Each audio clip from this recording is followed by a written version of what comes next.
Hey there, it's Steve from Serious Keto, and in this video we are going to make some pecan crusted tilapia. Now I don't mind putting in a lot of effort to make a recipe if I know it's going to turn out really good. And this recipe is going to turn out really good. But it takes almost no effort. I mean, this is a ridiculously simple recipe. Now the reason I'm doing this particular recipe is because one of my viewers commented that back, I don't know, a year ago when I had done a rye bread chaffle recipe, I told people to buy some pecan flour, and they did, and I haven't used it since in a recipe, on YouTube. So for those of you that did buy pecan flour, I promise you I'm going to give it some love between now and the end of the year, probably in a cookie and maybe in a pie crust. But we're also going to use it today in our pecan crusted tilapia. Now if you don't have pecan flour, that's fine. You can just take pecans, throw them in a food processor, grind them up, or hit them with a sledgehammer, something like that. But if you do want pecan flour, I will link to it down in the description below.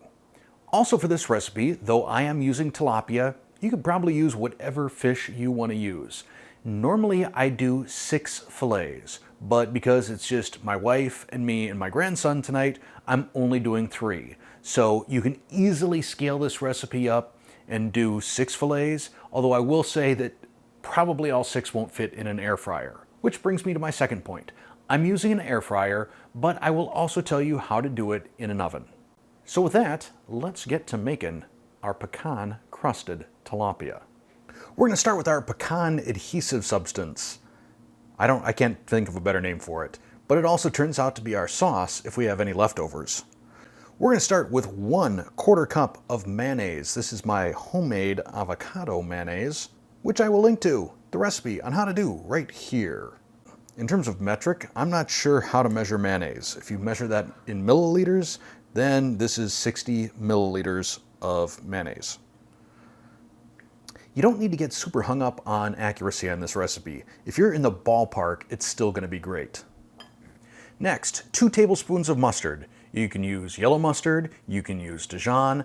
I'm using a brown Dusseldorf mustard. We want 2 tablespoons.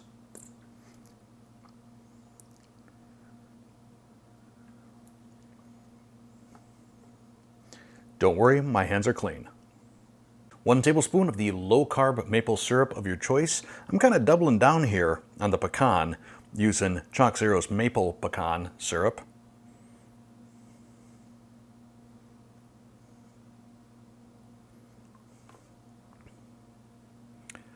I'll include a link in the description below for that if you're interested. You can get 10% off with the Serious Keto code. And lastly, 1/4 teaspoon of garlic powder. We'll whisk this together. And now it's time to coat our fish. In total, I'm going to use about 1/2 cup of this pecan flour. I'm going to start with 1/4 cup, just spread it out on the plate here. Then I'm going to scoop some of my sauce here onto the tilapia. Give it a little brush, make sure it's fully coated.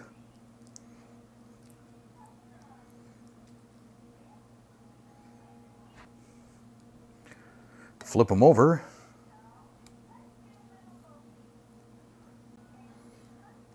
And hit the other side.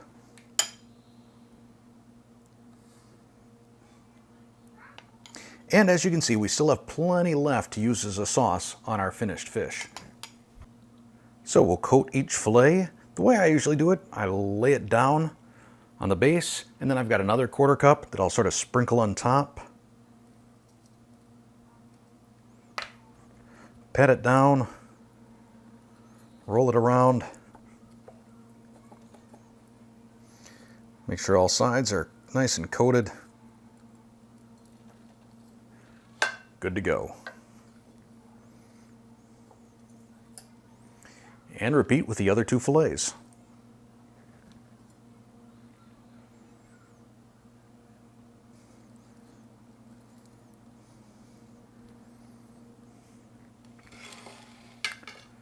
There we go.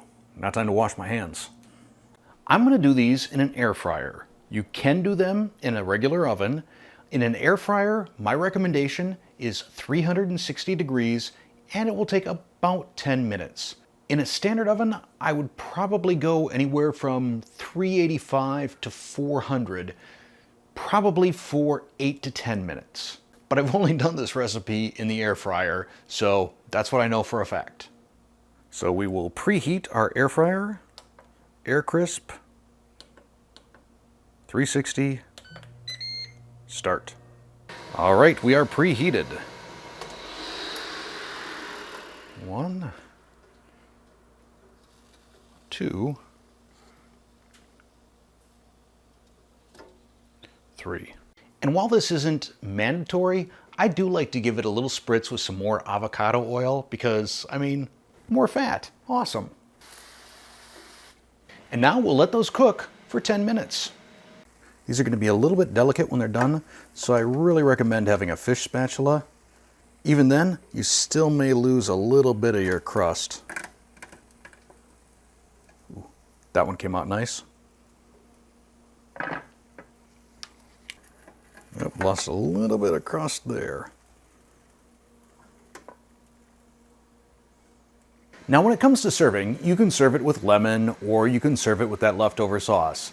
Either way, it's important that your family knows that this was an incredibly difficult recipe and an absolute labor of love. Hey,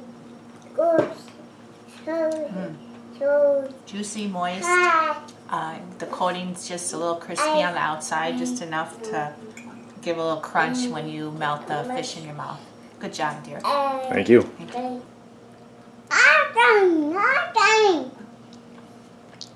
You really get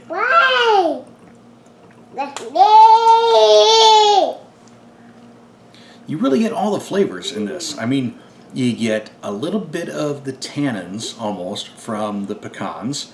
You get some sweetness from the maple syrup. You get that brightness from the mustard. This is some good stuff. So if you enjoyed this recipe, please click that like button. If you're not a subscriber already, I'd love to have you as a subscriber. You're being kind of noisy over there, little man. Tap that bell if you want to be notified whenever I release a new video. And if you would like to help support the Serious Keto Test Kitchen, click that join button and see what membership perks are all about. Thanks for watching.